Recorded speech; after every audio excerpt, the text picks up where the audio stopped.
tied ahead, and we resume action here in quarter number 3. That'll be taken in the end zone.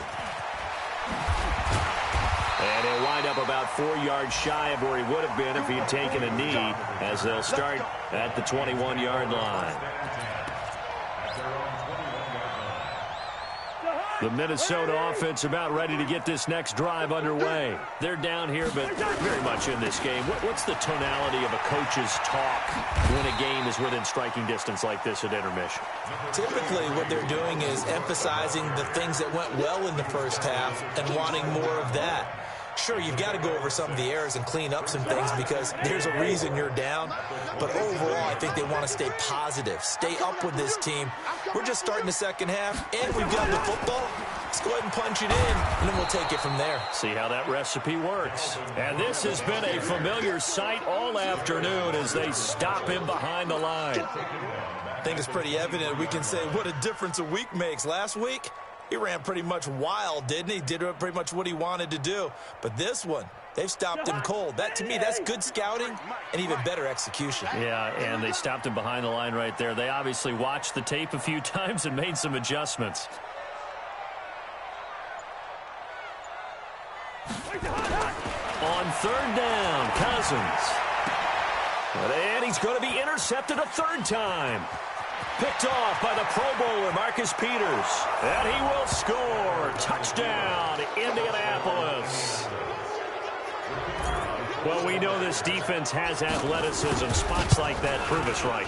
I love the way that you spotlighted the athleticism because you and I both know the best athletes on the field, they play on defense. I don't know. I was a kicker. You got to remember that now. Come on, come on. Fine. That's fielded in the end zone. And the decision to bring it out is going to cost him about 7 yards all told as he's taken down back shy of the 20.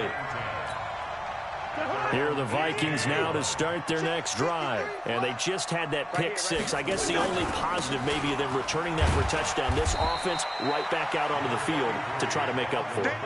I like that because now it doesn't give them a chance to go to the bench and really settle. You know, to sit there and kind of seethe over the idea that they turned the ball over previously. Right back out there. It's almost like hopping right back on the bike after falling over. See if they can get the ball moving again. Yeah, we'll see if they can do it here. That's going to go down as a loss of 5, and it brings up third down. This offense in desperate need of a conversion as they come up on third down. From the gun, here's Cousins. That one into the hands of Thielen, complete. And way up past the 35 before he's taken down. 83 yards receiving now for him on the afternoon as he's got a first down here. First down, here's the run with Cook. And boy, this defense again really making things tough on him as they stop him for no gain. So after the run for no gain, here's 2nd and 10. From the shotgun, it's Cousins. And that is incomplete. A lot of force bearing down on him there. He could not hang on. It's third down. This defense is continuing to contest every deep ball that is thrown downfield. And, look, it doesn't matter whether you're playing man or zone. Eventually that becomes man on man, and you've got to trust yourself and go up at that moment of truth and make a play on the football. Now from Colts territory, here's a 1st and 10 at the 47. Now Cousins. It's complete. It's Miller. I know many people like to throw to the tight end, maybe in a little flexed out position because he creates mismatches with his size. But slot receivers do the same thing with their quickness, their speed, and their route running savvy.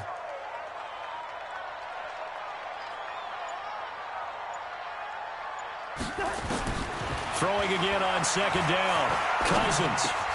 It's complete to Diggs. He'll get this one down near the 20-yard line, just shy of the 20. 22 yards on the catch and run, a first down. Cousins now 6 for 6 since coming back out of the locker room. It's 1st and 10. Again, it's Cousins. And he's he's going to lose a yard or two. Taken down behind the line. Timmy Jernigan with a sack. They've been moving the ball well offensively, really getting into a groove. Last play, pass completion. Now, finally, the defense gets there. And you have to find a way to disrupt their rhythm. Do you do it with coverage, or do you do it with pressure? They like to do. And that'll be caught by Diggs for a Minnesota touchdown. Stephon Diggs, his second touchdown on the season, as his guys are back within a single score. Elliott good with a PAT, and that cuts the lead to 24-17.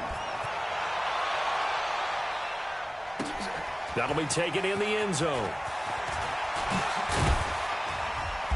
And he's able to get it across the 20, but not by much, as he's marked down at the 21-yard line.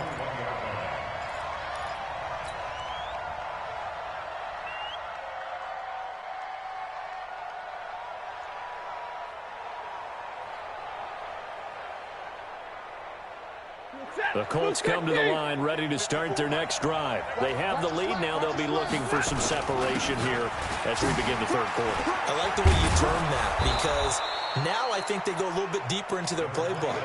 They like what they did in the first half. That worked okay. But in order to get the separation that you just talked about, change things up a little bit. Change your tendencies. Try and hit them a little bit more with some things they didn't see in the first half. Let's see if they do just that. And nowhere to run on the interior of that defensive line. He'll get back only to the line of scrimmage. And the big fella stuffed that one up in a big way. I think doubling him has to be a priority, because you can't move up to the next level if you don't take care of him first.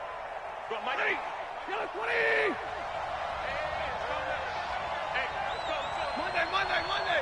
Set a tone, fellas. Set a tone. Third and 2, Stafford.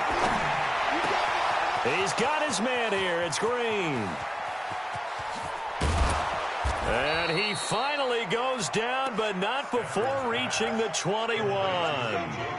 A huge play that time for the Colts. And even 50 yards. So the big play gets him all the way down to the outskirts of the red zone here for 1st and 10.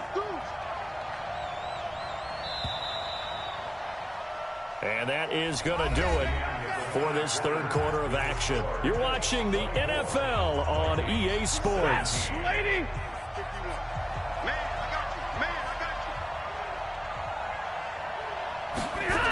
Going jet sweep. Here's Campbell. A solid run on first down. Gain of 7 leaves him with a 2nd and 3. I know that every now and then we get in those meetings with coaches, and you almost want to roll your eyes when they talk about staying on schedule when they're moving the football. But would you say a 7-yard run is ahead of schedule? Fourth quarter with a lead, you love that, don't you? No doubt about it, because staying on schedule is trying to get 4 downs on first down. They did that, plus 3. It'll be a loss of a full 3 yards there, and it also brings up third down. The Colts on third down, they've hit it 50%, 3 of 6 to this point. This is 3rd and 7. Stafford. And he's got his target. It's caught for a Colts touchdown. Hollywood Marquise Brown with his 2nd touchdown of the game, number 8 on the season. And the Colts, they add on to their advantage. The extra point up and good. And the decision to just kick the extra point winds up successful.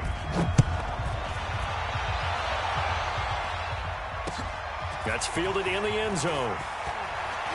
And all deep in his own territory, he coughs up the football. And the Colts pick it up. And he will not get all the way home, but he will take this back down to about the 2-yard line. And what can they do here on 2nd and goal? 3 red zone trips so far have yielded 2 touchdowns and a field goal. Looking to run with Mack. And he's into the end zone. Touchdown, Indianapolis. Marlon Mack, his 11th touchdown of the year. And the Colts, they add on to their advantage. Point after, right down the middle. And the decision to just kick the extra point winds up successful. Set now to kick this one away, and off it goes. That'll be taken in the end zone.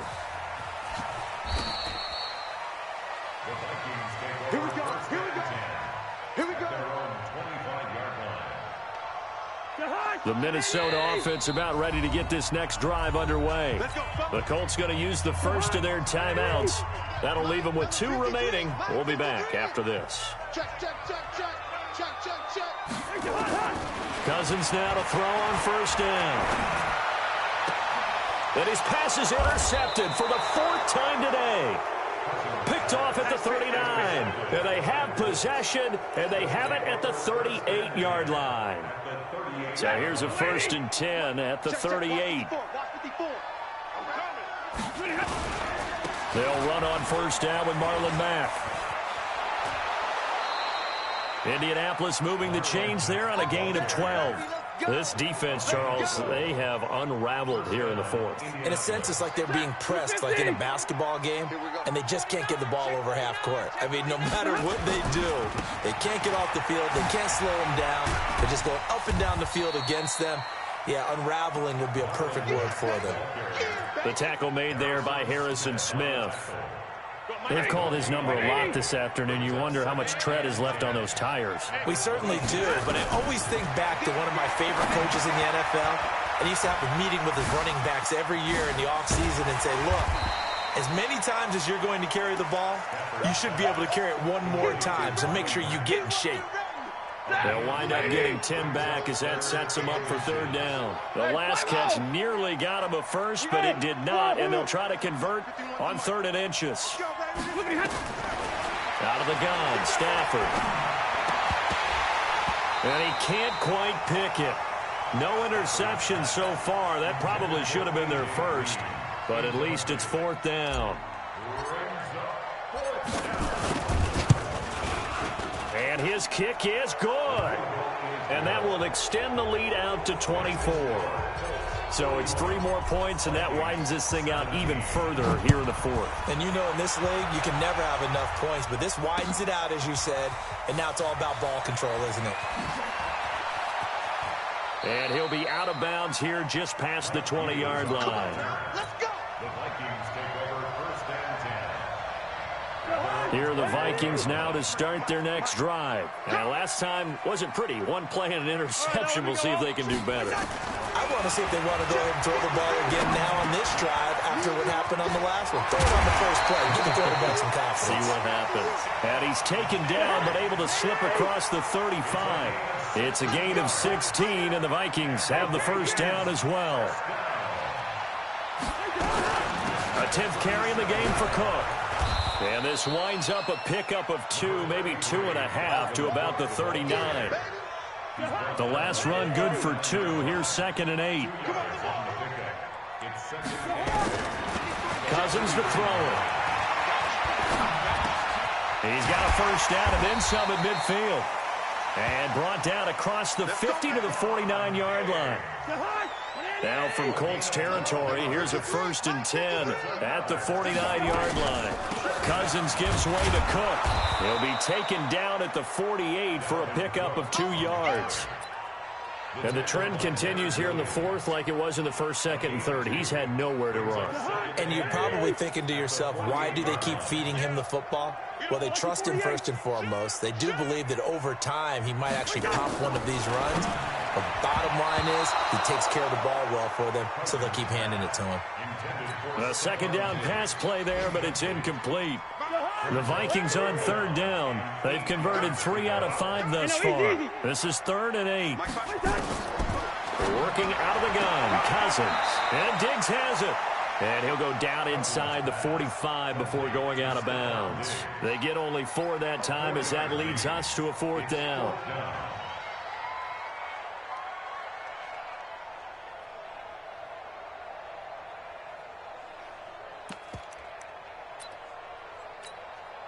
A critical one here if they're going to have any shot at this thing. So they'll go for it on 4th down.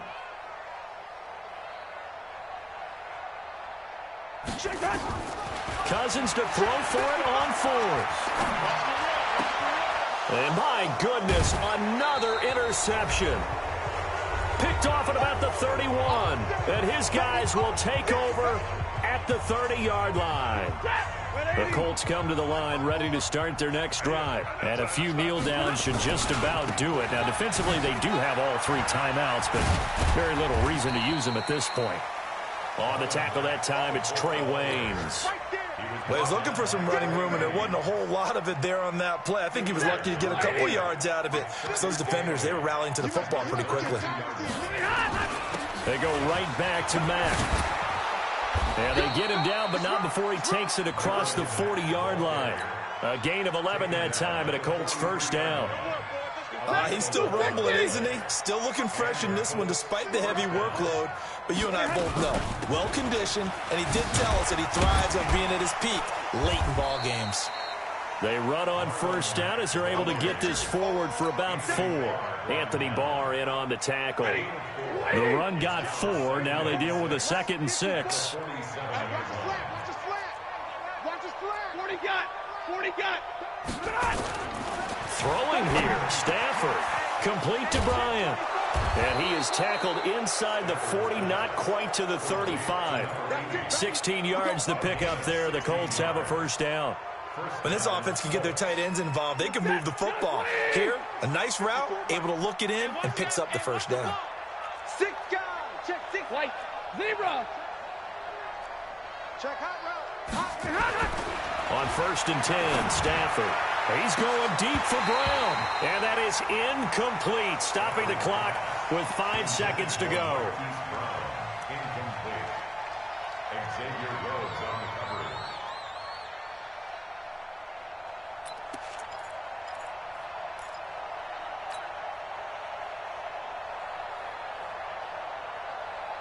Line of scrimmage, again the 37 as they line up 2nd and 10. Nyheim Hines, his first carry. And not even back to the line of scrimmage this time as they're on him quickly once more. But, Charles, it's one thing to win. It's another thing to win and put up the amount of points that they did. Boy, were they clicking on offense. They can't help but feel great about themselves, can they? I mean, what a game to put up that number of points, continually feel like they're moving the ball and things are working and clicking.